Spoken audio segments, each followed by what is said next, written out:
We together are responsible for ensuring that what we call tertiary, or the most specialized mental health care, actually gets delivered to all the kids who are 0 to 18 years of age in Eastern Ontario.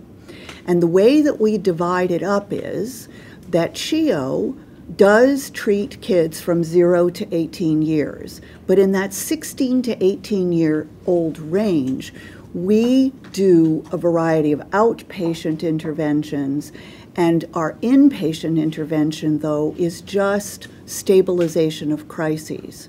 Whereas at the Royal, they're able to do longer-term treatment, both outpatient and inpatient. The reason that at CHEO, our inpatient unit changed over the last few years to just being crisis stabilization. So that's a few days hospitalization just to get the kid back on track, was because of the surge that we had, that the others have mentioned, in presentation of youth who were self-harming. So one of the things that's important to understand is that at CHEO, we do outpatient, we do inpatient, we do eating disorders on all levels, excuse me, and we also have partial hospitalization programs through the schools the same way that the Royal does.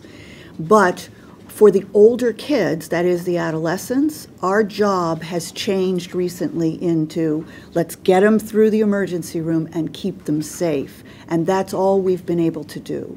We're hoping in the future that we can do more for the kids than that, but that is what has happened.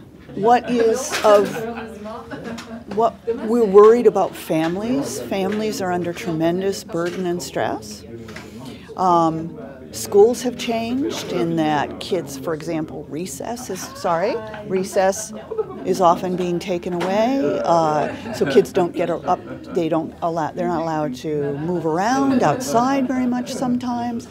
Kids no longer, sometimes they're latchkey kids, they don't run around and go out and play. And families are different. And so families under this tremendous stress are sometimes, the parents, are stretched beyond their capacity.